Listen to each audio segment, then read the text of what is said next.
इसी संदूक में कमरुद्दीन को मेरा उत्तर जाएगा और वो उत्तर होगा मेरा कटा हुआ सर। काय करतोयस तू? आत्महत्या सबसे बड़ी कायरता है बाजी। तुम ऐसा सोच भी कैसे सकते हो? और मैं क्या करूं मल्हार? मेरे पास और कोई उपाय भी तो नहीं है। यदि मेरे प्राण जाने से इतने सारे जीवन बच रहे हैं तो यही सही है। कमरुद्दीन भेड़िया है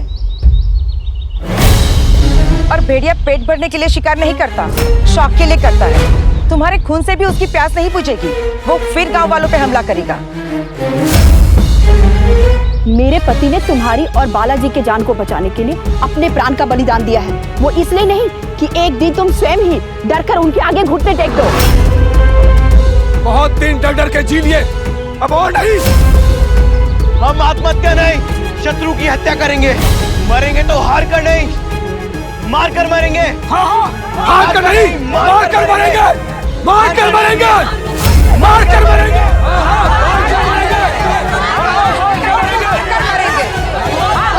नहीं, मार कर मरेंगे।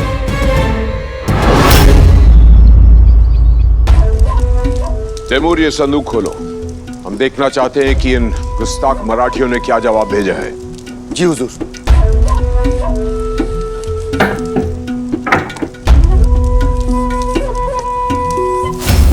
आग, तलवार की धार तेज करने वाला पत्थर, तीर पे लगने वाला जहर,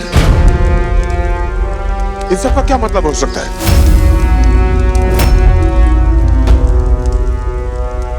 आले खान, कोई पैगाम भी है साथ में?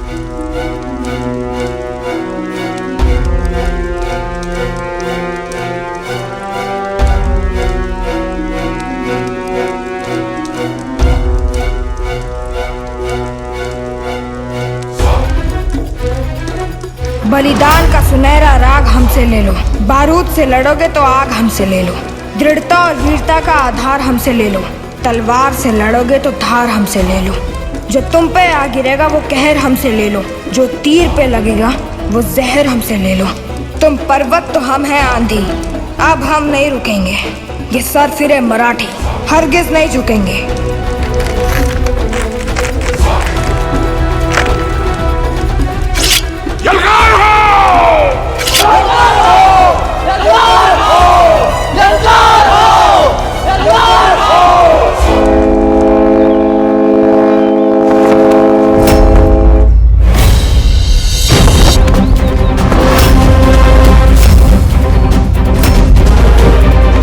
बाजे,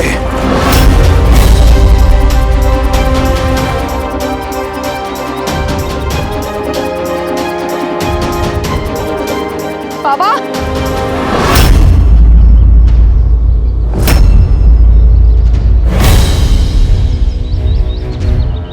ये सब क्या हो रहा है?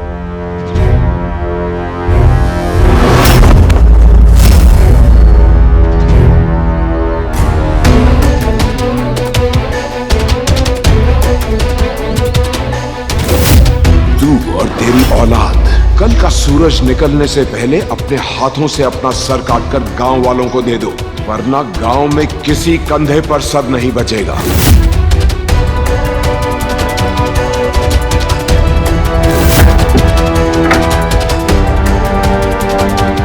अब हम नहीं रुकेंगे। ये सर फिरे मराठी हरगिज नहीं झुकेंगे। तुम ऐसा कर कैसे सकते हो बाजी? मात्र अपने पिता के प्राण बचाने के लिए इन सब के प्राण कैसे संकट में डाल सकते हो? तुम्हारा परिवार प्रेम देश प्रेम से बड़ा हो गया। बाबा, ये अकेले मेरा निर्णय नहीं था, मेरे साथ सभी गांव वाले थे, सभी मातृभूमि रक्षक थे, इसलिए हम सभी गांव वालों ने। तुम सदा वही करते हो जो तुम करना चाहते हो। तुमने सबकी सुनी कब है? ये तुम्हारा अनुचित निर्णय है, इनका नहीं। अपने निर्णय का बोझ कितना भी भारी हो, उसे स्वयं उठाना सीखो बाजी।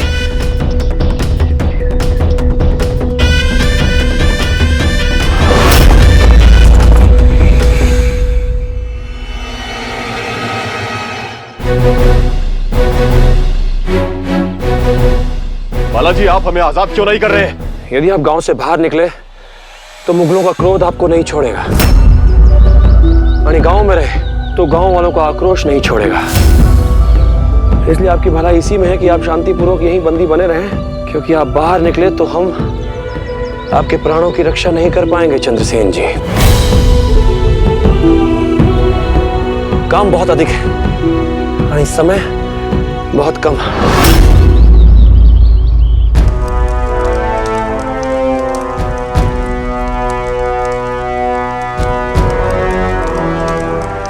हमारी फौज, असला, गोला बारूद, तीर, तलवार, घुड़सवार सब कुछ उन मराठियों से कई गुना है। उनके पास 4000 सिपाही हैं और हमारे पास 40। पर जितना सा भी युद्ध मात्र सैन्य बल से नहीं, बुद्धि से भी जीते जाते हैं। हमें ऐसी युद्ध नीति बनानी है जिसमें हम गांव वासियों, विशेषकर बच्चों और महिलाओं की रक्षा भी कर सके और शत्रु पर प्रहार भी। सबसे पहले हमारी फौज के पैदल सिपाही इन पर वार करेंगे। इन मराठियों को ऐसा उलझा देंगे कि इनके पास छुपकर छापा मार जंग करने का ना तो वक्त होगा और ना ही जगह। इन्हें ये जंग खुले में लड़नी पड़ेगी। हम खुले मैदान में जाल फैलाएंगे। ये हमारी और तीव्र गति से बढ़ती पैदल शत्रु सेना को हम रस्सी से गिराएंगे।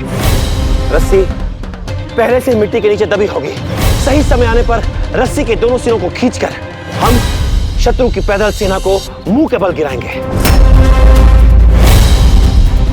और एक बार जो युद्ध में गिरेगा वो फिर से खड़ा नहीं हो सकेगा। बालाजी, क्या लगता है आपको, आपकी इन बचकानी तरकीबों से मुगलों की सेना हार जाएगी? नहीं, उनकी एक टुकड़ी गिरेगी वो दूसरी भेजेंगे, उनकी दूसरी टुकड़ी गिरेगी वो तीसरी भेजेंगे। और जब हमारी टुकड़ियां एक के बाद एक इन पर वार करेंगी तो इनकी ये 9 सिखिए सिपाही ज्यादा देर हमारे सामने टिक नहीं सकेंगे। लड़ने का जोश ठंडा हो जाएगा और फिर असली खेल शुरू होगा। युद्ध का हमारा निश्चय और उत्साह कमजोर नहीं पड़ने चाहिए। उनके पास सैन्य बल है तर हमारे पास नीति। शत्रु की सेना को बांटने के लिए हम त्रिशूल व्यू की रचना करेंगे। त्रिशूल व्यू? वो क्या होता है? कमरुद्दीन को हर मूल्य पर हमारे प्राण चाहिए, इसलिए त्रिशूल व्यू के मध्य में बहुत कम सैनिकों के साथ हम होंगे। बाईं और खास अपनी टुकड़ी के साथ होंगे, यानी दाईं और मंदार होंगे अपनी टुकड़ी के साथ।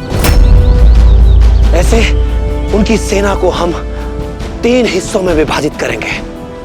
फिर सही समय देखकर एक साथ मंदार और खास आक्रमण करके नासिर को जीवित पकड़ेंगे।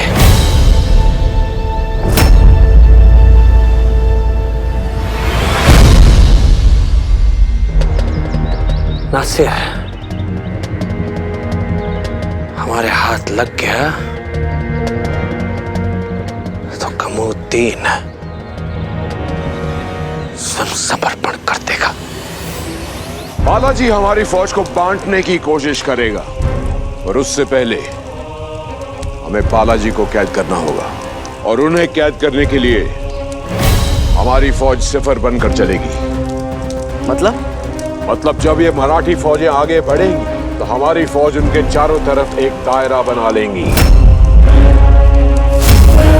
जिसके बीच में से एक भी मराठी बच के नहीं निकल पाएगा। और बाबा, यदि हमने उनकी सेना को बांट भी दिया तो भी उनकी शक्ति हमसे अधिक रहेगी। और फिर वो सभी प्रशिक्षित सैनिक हैं, पर हमारी सेना वैसी नहीं है। अगलेगा बालाजी, आपके पुत्र ने पहली बार कोई समझदारी की बात की है। बाबा, क्या इस युद्ध में हम किसी ऐसे व्यू, ऐसे रणनीति का प्रयोग कर सकते हैं जो पहले कभी किसी ने सोची ना हो? जैसे जब मैंने आम चुराए थे तब। ये युद्ध है, बच्चों का खेल नहीं है। यहाँ प्रतिदिन नई नई तरकीबें नहीं लगाई जा सकती। यहाँ लोगों के प्राण दांव पर लगे हैं, इसलिए हम वही करेंगे जिसका हमें अभ्यास है, जो हम वर्षों से करते आ रहे हैं। पर बाबा, गनीमी कामों में तो छत्रपति शिवाजी महाराज कहते थे कि यदि युद्ध जीतना है तो कुछ नया सोचो, नई चाल चलो। गनीमी कावा का प्रयोग खुले मैदान में नहीं हो सकता बाजी। यहाँ यही युद्ध नीति चलेगी। ये त्रिशूल व्यू हम जानते हैं तो शत्रु भी जानता होगा। यदि कमरुद्दीन को इसका आभास भी हो गया तो ये युद्ध नहीं, आत्महत्या होगी। बरोबर बाजी, अब समझा तुमने। इसलिए हम ये युद्ध टालने के लिए अपने और तुम्हारे प्राण देना चाहते थे, पर तब हम दोनों के प्राण जाते। पर अब तुम्हारे कारण हम सबके प्राण जा सकते हैं। अब यदि तुम्हें मरने से डर लग रहा है बाजी, तो तुम्हें युद्ध में भाग लेने की कोई आवश्यकता नहीं है।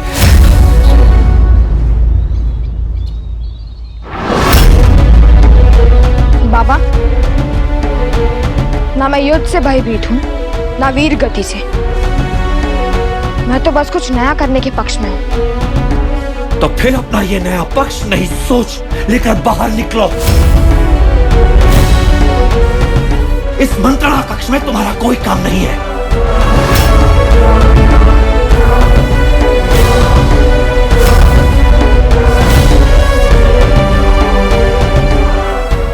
बाबा, यह हमारा आदेश है।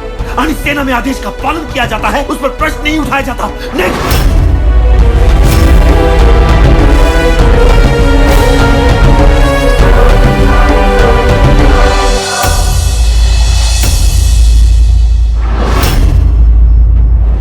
निकबाजी,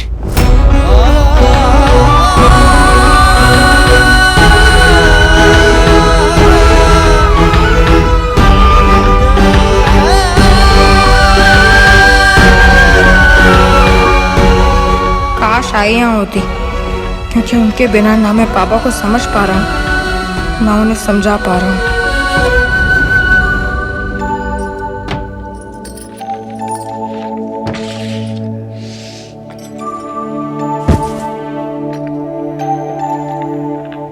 आई?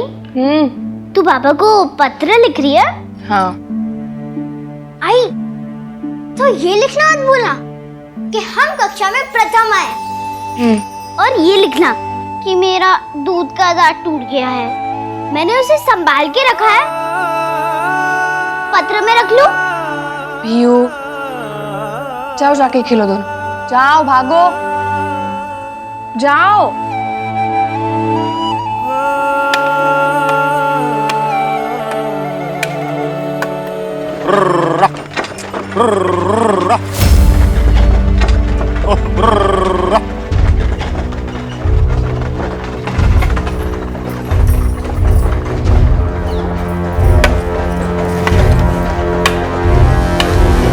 अरे क्या हुआ? दौलताबाद में क्यों वापस आ गए? अरे क्या बताऊं भाई, सारा माल आधे रास्ते से वापस लेकर आना पड़ा। दौलताबाद जाने के सारे मार्ग बंद हो चुके हैं। औरंगजेब के सेनापति खुमरुद्दीन ने वहां युद्ध की घोषणा कर दी। बापा, बाजी,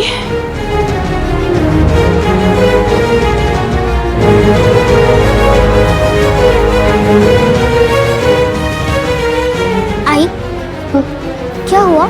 तेरे भाऊ और बाबा के प्राण संकट में है जमुना। मुगलों ने दौलताबाद पे हमला कर दिया। आई, भाऊ और बाबा को कुछ होगा तो नहीं ना? आई, भाऊ की तो अभी तक शिक्षा भी पूरी नहीं हुई है, वो मुगलों से लड़ेंगे कैसे? माहित नहीं। तेरे भाऊ का पहला युद्ध है जमुना, मुझे उसके पास जाना चाहिए। आई, हम भी आपके साथ चलेंगे। आई, बात को समझ जमुना, पहले से एक संतान के प्राण संकट में है। तुम दोनों के प्राण संकट में नहीं डाल सकती। युद्ध भूमि है बाड़ा, तुम दोनों को साथ ले जाकर पूरे परिवार को कैसे दांव पे लगाऊं? हाँ? तुम दोनों गोटिया के परिवार के साथ यही रहोगे और हमारे लौटने की प्रतीक्षा करोगे। कर लव यू। आई, पर तुझे जाने से पहले हमें एक वचन देना होगा। कैसा वचन? सुरक्षित लौटकर आने का वचन। वचन दे आई कि तू, भाऊ और बाबा तीनों सुरक्षित लौटकर आएंगे। और अगर तू ये वचन नहीं दे सकती तो हम भी तेरे साथ चलेंगे।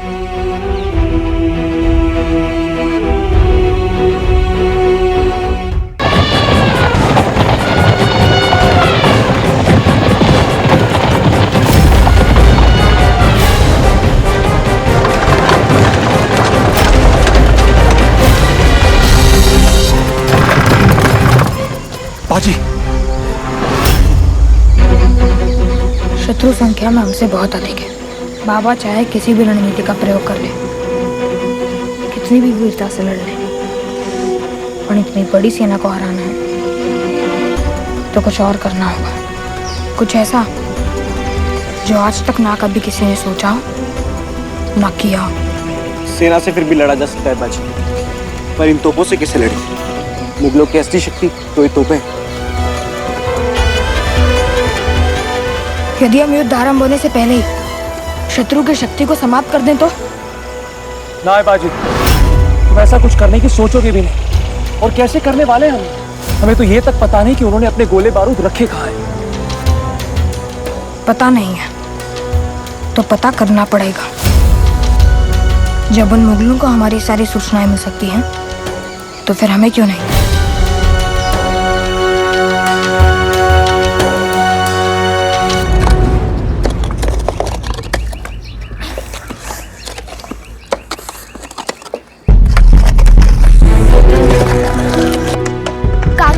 आपने जैसा कहा, गांव के चारों ओर गड्ढे खोद दिए हम लोग ने। छान, अब गांव में जितना भी तेल है लाकर इन गड्ढों में भर दो, ताकि यदि कोई मुगल बच्चों और महिलाओं की तरफ बढ़ने लगे तो उसे आग का दरिया पार करना पड़े। जा। बालाजी साहब, हम इनमें आग लगाकर 50 हाथ की दूरी तक फेंक सकते हैं।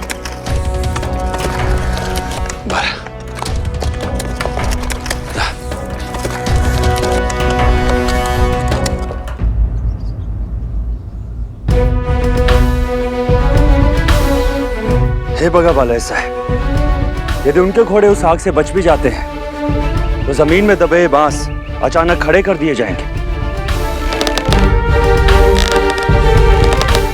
घोड़े इनसे टकराकर अपना संतुलन खो बैठेंगे।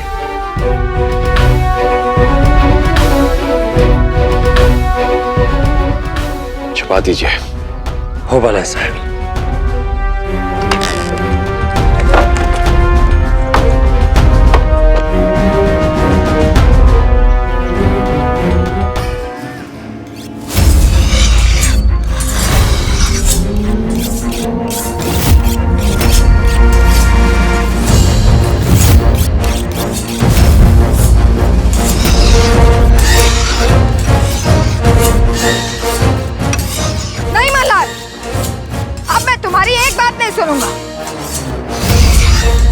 मैंने बाबा की सहायता करने के लिए क्या कुछ नहीं किया।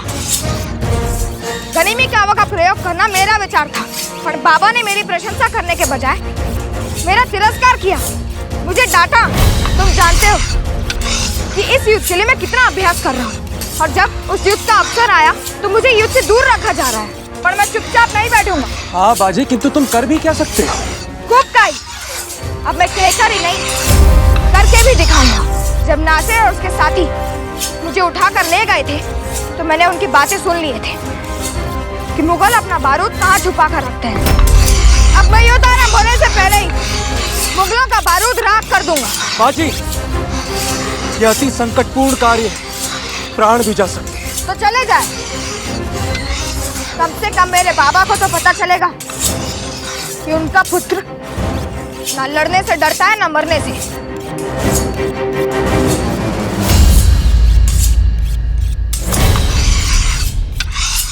बाजी,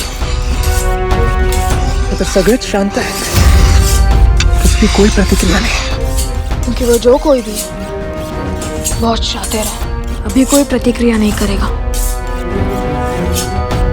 और ये सूचना इतनी बड़ी है कि वो रात के अंधेरे में मुगलों तक ये सूचना पहुंचाने का प्रयास अवश्य करेगा।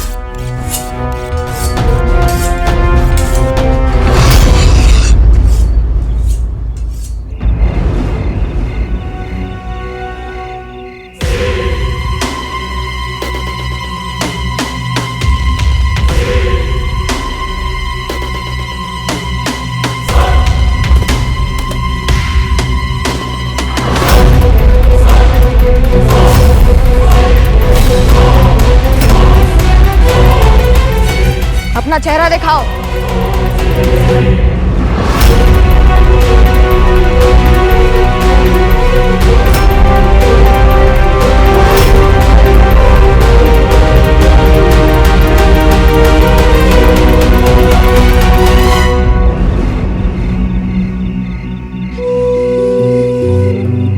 क्या हो रहा है ये सब?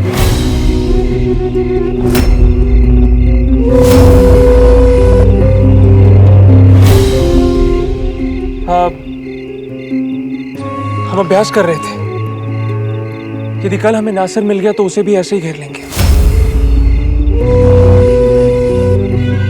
पर बाबा, आप इतनी रात को कहाँ जा रहे थे? हमें गुमनाम संदेश मिला था। आज रात यहाँ से एक मराठी टुकड़ी गुजरने वाली है। उसी की सत्यता परखने हम जा रहे थे। यदि वास्तव में ही कोई मराठी टुकड़ी गुजरने वाली है तो वो युद्ध में हमारी सहायता कर सकती है।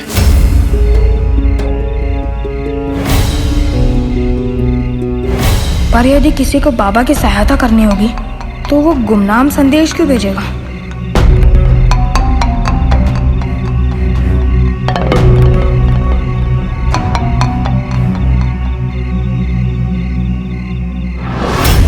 बाजे!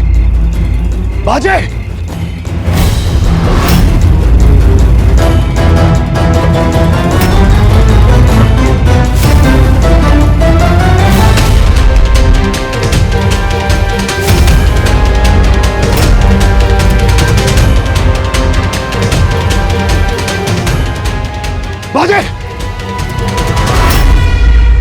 मैं बाजी को लेके आता हूँ।